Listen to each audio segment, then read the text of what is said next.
All right, so today we're diving deep into a topic that's both ancient and surprisingly relevant to modern life, chakras.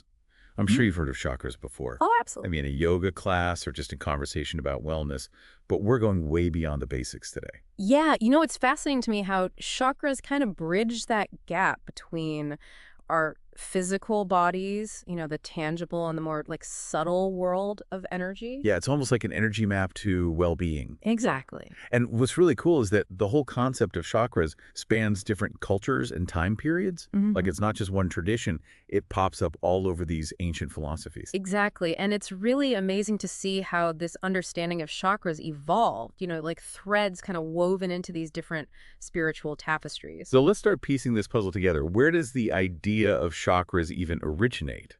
Well, one of the most prominent sources is ancient India, specifically the tradition of Hinduism. Think of ancient texts like the Vedas, where chakras are described as these spinning wheels or vortexes of energy, and they're very connected to the flow of prana, which is that vital life force energy. So it's not just some abstract concept. They're actually linking these energy centers to like the essence of life. Absolutely. And what's even more interesting is they actually connected these chakras to certain points along the spine, Okay. corresponding to major nerve bundles and organs in the body. It's almost like an energetic blueprint right on top of our physical form. Wow. So it's not just energy floating out there somewhere. It's like Yeah. directly linked to our physical being. Right. And that connection between energy and the physical body is a core principle in lots of traditional healing systems. So we've got Hinduism laying this foundation for understanding chakras.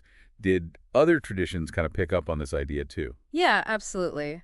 Buddhism, particularly Tibetan Buddhism, incorporated chakras into their practices, primarily as focal points for meditation and visualization. So they're using these energy centers as a way to reach higher states of consciousness. Precisely. And they also show up in mandalas, those intricate geometric designs Oh, yeah. representing the universe and the path to enlightenment. I love that. It's like these chakras are woven into their spiritual practices. And then you have the New Age movement, Oh, which they- emerged in the 20th century, and they drew inspiration from different ancient traditions, including chakras, and brought those into a more modern context. So taking those ancient ideas and making them accessible to a contemporary audience. Exactly. And the New Age movement often emphasizes the idea of balancing chakras Okay. for overall well-being using things like meditation crystals and aromatherapy. So we've got Hinduism laying the groundwork, Buddhism incorporating them into their practices, and then the New Age movement bringing them into modern times. It's amazing how this concept has traveled through time and across cultures. Yeah. But what about the chakras themselves? Yeah. How many are there and what do they actually do?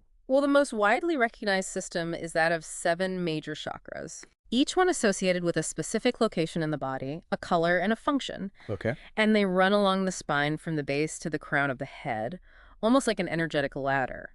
Okay, I'm picturing this ladder. So let's climb it rung by rung, starting with that first one at the base. What's that all about? That's the root chakra, or Muladhara in Sanskrit. Okay. It's located at the base of the spine, associated with the color red and the element of earth. Earth red. It says very grounding, very foundational. Exactly. The root chakra is all about our sense of stability, security, and survival. Oh. It's our connection to the physical world, our primal instincts, and our basic needs. So if someone's feeling really ungrounded or anxious, could that be a sign of a root chakra imbalance? It definitely could be. If you think about it, like if your foundation is shaky, it's hard to feel secure and confident in other areas of life. Makes sense. Okay, so we've got our foundation in place. What's the next step up on our chakra ladder? Moving upward, we reach the sacral chakra, or svadhisthana, located in the lower abdomen. This one's all about creative energy, our emotions, and our sensuality. Ooh, things are getting juicy. Right. It's linked to the color orange and the element of water, representing that fluidity, emotional expression and the ability to go with the flow. Water. Emotions. I can definitely see the connection there. Exactly. A balanced sacral chakra allows us to embrace our emotions, connect with others, and experience pleasure and joy. Okay, so we've got grounding and stability with the root, and then fluidity and creativity with the sacral. What's next? Next up is the solar plexus chakra, or manipura, Got it. located in the upper abdomen around the stomach area. Hmm. Think of it as your powerhouse, the center of your personal power, willpower, and self-esteem. Oh, I love that. Our own personal powerhouse. Yeah. What's the color and element associated with this one? Yellow and the element of fire. Fire, yellow. Yeah, Yeah. I'm definitely getting a sense of energy and radiance from this one. Exactly. It's about our inner fire, our drive, and our ability to assert ourselves in the world. So if someone's lacking confidence or feeling a bit powerless, could that be a solar plexus issue? It's something to consider. Yeah, when the chakra is balanced, we feel confident, capable, and in control of our lives. Okay, so we've climbed from our roots to our creative center to our powerhouse. We're halfway up the chakra ladder. What's next on our journey?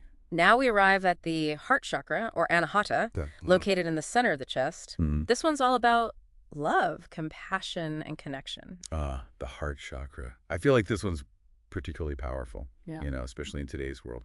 Yeah, for sure. What do you think? Absolutely. It's associated with the color green and the element of air representing openness, expansion, and the ability to give and receive love freely. Because it's not just about romantic love. Yeah. It's about all forms of love and connection. Exactly. It's about love for ourselves, for others, for humanity, and for the world around us, Wow. It's about empathy, kindness, and forgiveness. That's beautiful. So we've moved from our grounding to our creativity, to our power, and now to the very heart of our being. Yeah. What comes after that? Above the heart chakra, we have the throat chakra, or Vishuddha, located in the throat. Okay. As you might guess, this one's all about communication, self-expression, and speaking our truth. Makes sense. I'm guessing this one is linked to the element of sound. You got it. It's also associated with the color blue, representing clear and honest communication. So if someone is having trouble speaking up or feeling heard, could that be a throat chakra imbalance? It's definitely a possibility. A blocked throat chakra can manifest as difficulty expressing ourselves. Okay. Fear of speaking our truth, or feeling like our voice doesn't matter. Wow, that's so relevant in today's world, where we're constantly bombarded with information and opinions. Right. Okay, we're almost to the top of our chakra ladder. What's next? Just above the throat chakra, we find the third eye chakra, or ajna, located between the eyebrows. Okay. This one is all about intuition, wisdom, and our connection to the spiritual realm. The third eye.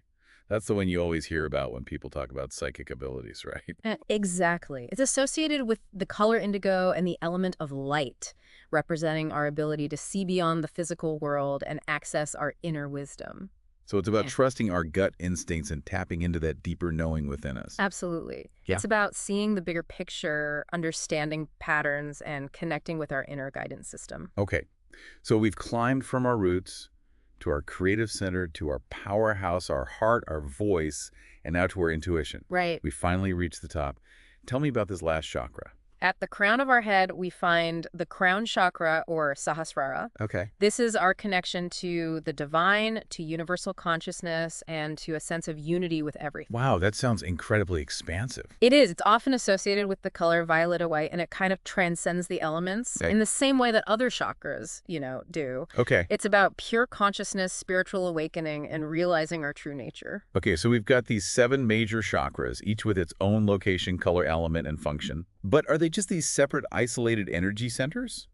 Or do they interact with each other? That's a great question, and that's where it gets even more interesting. Maybe you're going to say that. Yeah. Okay, tell me more. How do these chakras actually work together? Well, they're interconnected by these subtle energy channels called nadis, Okay. which run throughout the body, and they act like pathways, allowing energy to flow between the chakras. So these nadis are like the highways of our energy system connecting all these different centers. Exactly. All right, so we've explored these 7 major energy centers, but they don't just exist in isolation. Right. They're connected by this network of subtle energy channels called nadis. Mm-hmm.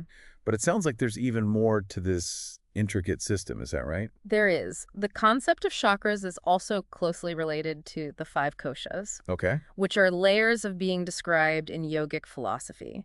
Think of them like sheaths or coverings that make up our whole being, from the physical to the spiritual. Ooh, layers of being. Tell me more about those. Each kosha represents a different aspect of our existence. Okay. The first one is the Annamaya kosha, the physical body, Okay. the most tangible layer. Then we have the Pranamaya kosha, the energy body, Okay. which governs our life force energy. So that's where prana comes in. Exactly. Next is the Manamaya Kosha, the mental body, which includes our thoughts, emotions, and perceptions. So our inner world of thoughts and feelings. Precisely. Then we have the Vijnanamaya Kosha, the wisdom body, Okay. which is about our intuition, discernment, and deeper understanding. So that connects to our third eye chakra. Right. And finally, we have the Anandamaya Kosha, the bliss body, Okay. the layer closest to pure consciousness. Wow. So it's like we're not just our physical body. We're these multi-layered beings, with energy, thoughts, wisdom, even bliss, all woven into our existence. And each chakra is connected to these different layers, influencing our experience on all those levels. That's exactly it. It's Yeah. a holistic system that acknowledges the interconnectedness of our being from the physical to the spiritual. Okay. I am definitely getting a sense of how intricate and complex this system is. Yeah. So we've got these personal chakras within us, connected by nadis, and they're also linked to these layers of being called koshas. It's all coming together. It is. And what's even more fascinating is that some traditions believe this interconnectedness extends beyond our individual selves. Okay. They speak of earth chakras. What? Earth chakras? Yeah, energy centers located at specific points on the planet. Okay, my mind is officially blown. Okay. So we've got these personal chakras within us, connected by these energy channels called nadis, and then we have earth chakras out in the world. Exactly. And this understanding of chakras as part of a larger energetic system, both within us and beyond us, is what makes it such a powerful concept. This is also fascinating. But with a system this complex, how do we even begin to understand it in a practical way? Right. What does this all mean for us in our everyday lives? That's the big question, and that's what we'll delve into next, exploring the practical side of chakras. We'll look at how they might be influencing us in ways we may not even realize, and what we can do to harmonize this incredible energy system for greater well-being. I can't wait. Yeah. We'll be back after a short break.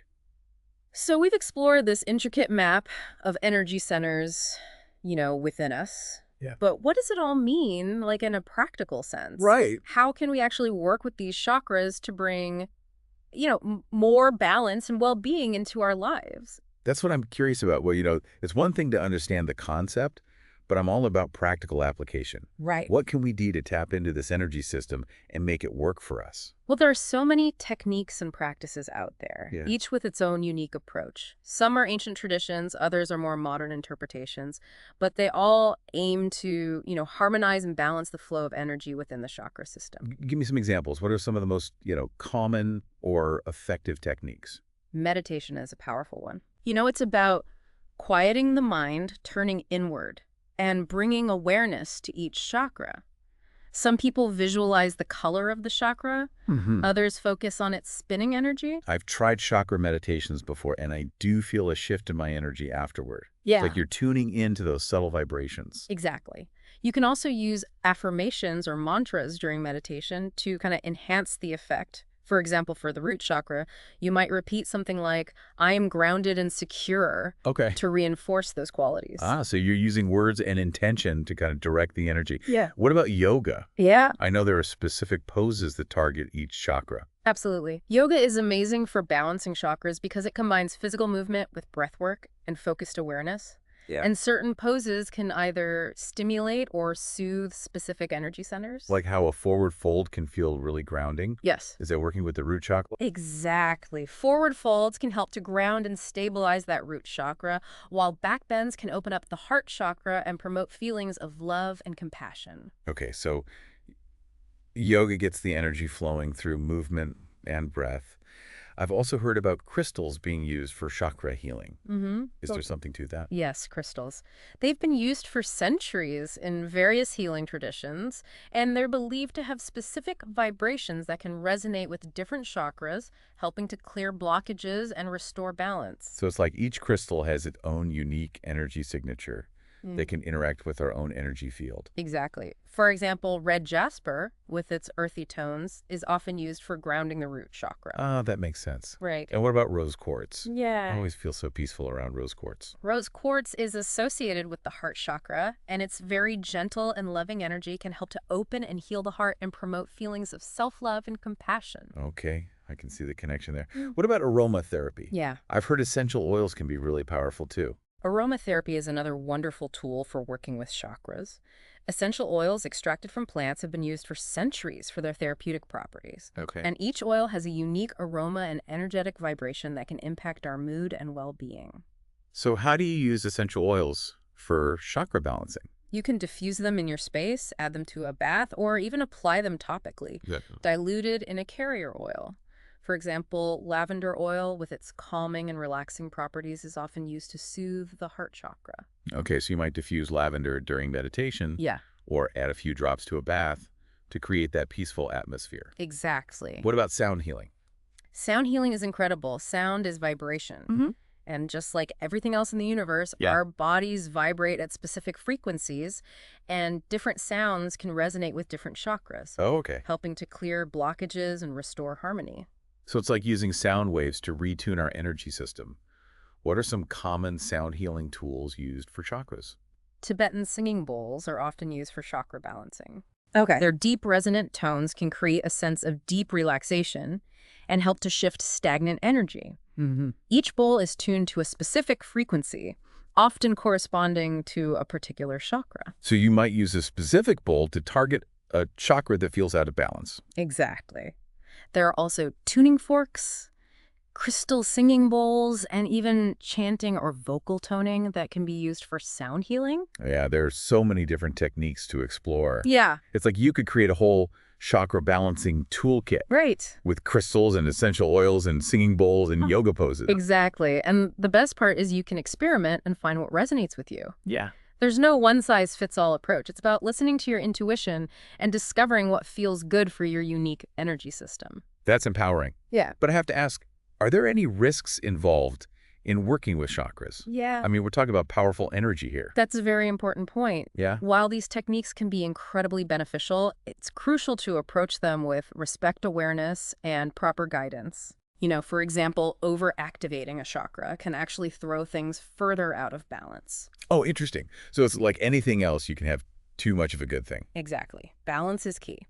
That's why it's often recommended to work with a qualified practitioner, Okay. especially if you're new to these practices. They can help you tailor techniques to your specific needs and make sure you're working with your energy in a safe and effective way. That makes sense.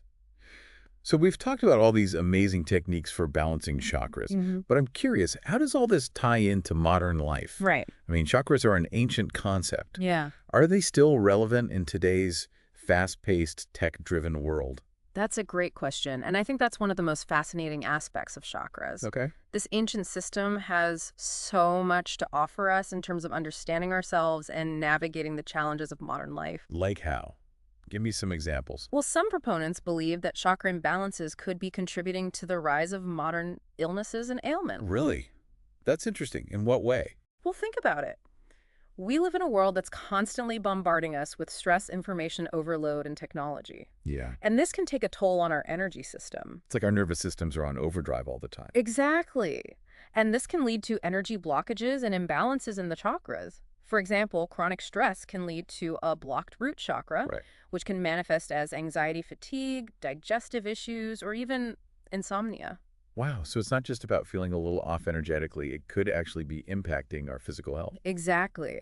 And it's not just stress. Think about how much time we spend sitting often hunched over computers or phones. Okay. Yeah. I'm definitely guilty of that. And this posture can actually restrict the flow of energy in the lower chakras, potentially contributing to digestive issues, lower back pain, and even reproductive health problems. I had no idea. So are you saying that by understanding our chakras and keeping them balanced, Yeah. we can actually improve our overall well-being physically and mentally? That's the idea. It's about recognizing the connection between our energy body and our physical body. Yeah. And understanding how to support both for optimal health. This is all so fascinating. I feel like we've covered so much ground, Yeah. from the ancient origins of chakras to their potential impact on modern health. We've explored all these different techniques for balancing our energy. But I have to ask, is there any scientific evidence to support these claims? I mean, it all sounds amazing, but is there any research to back it up? That's a very valid question. And it's important to note that while chakras have been recognized in Eastern traditions for centuries, Western science is just starting to explore this concept. So it's still kind of a mystery from a scientific perspective. In some ways, yes. But there are some intriguing studies emerging. For example, some research suggests that the locations of the chakras correspond to major nerve plexuses in the body. Oh, wow. So there could be a physiological basis for these energy centers. Exactly. And other studies have looked at the electromagnetic emissions from the chakra locations and found that each chakra emits a unique frequency. That's pretty mind-blowing. So even though we can't see these energy centers with our eyes, there's evidence that they might have a real measurable presence in the body. That's what's so exciting about this field of study. It's like we're just beginning to scratch the surface of understanding these intricate connections between energy consciousness and our physical well-being. Okay, so we've got ancient wisdom, and now modern science is starting to peek into this world of subtle energy. Yeah. It really is like uncovering a whole new map to ourselves. It is. And like any good map, it can help us navigate our lives with more awareness and understanding. I love that analogy. So we've explored the origins, the science, the practical applications of this incredible system. But before we wrap up, I'm curious, how do chakras connect to our mental and emotional well-being? Are there any links to like modern psychology? That's a great question, and it's a perfect bridge to our next exploration. It turns out that the ancient wisdom of chakras aligns surprisingly well with some key concepts in modern psychology. I love it. We'll be right back after a short break. So before the break, we were seeing how this ancient system of chakras might actually have some pretty surprising connections to modern psychology. Yeah. I'm really interested to explore that further. It is really remarkable how these ancient concepts kind of resonate with, contemporary psychological theories. Yeah. It suggests a really deep understanding of the human experience that transcends, both time and culture. Okay, so give me some concrete examples. How do chakras actually relate to modern psychology? Well, let's take Maslow's hierarchy of needs, Okay. for instance. It's a classic psychological theory that outlines the different levels of needs that humans have, Okay. starting with basic survival and then moving up towards self-actualization. Okay, yeah, I remember learning about that in school. That's the pyramid diagram, right? Exactly. And what's fascinating is that you can actually map the chakras onto this hierarchy. Really? They align almost perfectly with each level of need. Whoa, seriously. Tell me more. So, for example, the root chakra, which is all about stability and security, Yeah. corresponds directly with Maslow's physiological needs. Okay. Food, water, shelter, safety. It's the foundation that everything else is built on. Right. If those basic needs aren't met, it's hard to focus on anything else. That makes perfect sense. Yeah. So it's like that root chakra is the bedrock of our well-being, just like those basic physiological needs are essential for survival. Exactly. What about the other chakras? Well, moving up the hierarchy, we have the sacral chakra, Okay. which is all about creativity, pleasure, and connection. And this one aligns with Maslow's need for belonging and love. Okay. It's about forming relationships, experiencing intimacy, and feeling a sense of connection with others. So as our basic survival needs are met, we start to seek out connection and belonging, Yeah, which is where that sacral chakra comes in.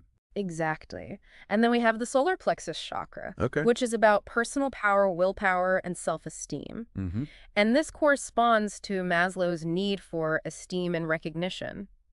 It's about feeling confident in ourselves, achieving our goals, and gaining recognition for our accomplishments. So it's like each chakra represents a stage in our, personal growth and development, Yeah, mirroring those essential human needs. precisely. And it's not just Maslow's theory. Okay. Erikson's stages of psychosocial development, another key concept in psychology, also shows some parallels with the chakra system. Wow, so it's like this ancient system is speaking to some universal truths about the human experience Right. that are still relevant today. Exactly. What's fascinating is that these psychological theories were developed independently of the chakra system, yet they seem to converge on those similar themes. Yeah. It suggests that there's a deeper understanding of human nature at play here, a recognition that our well-being really encompasses our physical, emotional, mental, and spiritual selves. So it's not just Eastern wisdom, it's also resonating with like Western psychological thought. Right. It's like this ancient system is offering us this holistic framework for understanding ourselves. And that understanding can be incredibly empowering. It invites us to consider how our energy, our thoughts, our emotions, our experiences are all intertwined, Yeah. and how they impact our overall well-being. It's like we have this hidden map to our inner world. Yeah. And by learning to read it, we can navigate our lives with more awareness, intention, and self-compassion. I love that. It's about taking ownership of our well-being and recognizing that we have the power to create that balance and harmony within ourselves. This has been such an insightful deep dive into the world of chakras. It had. We've explored the history, the different interpretations, the science, the practical techniques, Yeah. even the psychological connections. It really highlights how chakras are more than just, an esoteric concept. Yeah, They offer a rich and valuable framework for understanding ourselves and our place in the world. I couldn't agree more. Any final thoughts for our listeners before we wrap up? Just remember that, this exploration is just the beginning. Yeah. There's so much more to discover about chakras and how they can enhance your life. Mm-hmm. So trust your intuition. Yeah. Experiment with different techniques and see what resonates with you. That's great advice. And remember, understanding your chakras is like uncovering this hidden map to yourself, a map that can guide you towards greater balance, well-being, and a deeper connection to yourself and the world around you. If our energy system is so intricate and profound, how might understanding and working with our chakras help us not only navigate our inner world, but also enhance our connection to the world around us? That's definitely something to ponder. So to all our listeners out there, keep exploring, keep learning, and keep those chakras spinning. We'll see you next time on The Deep Dive.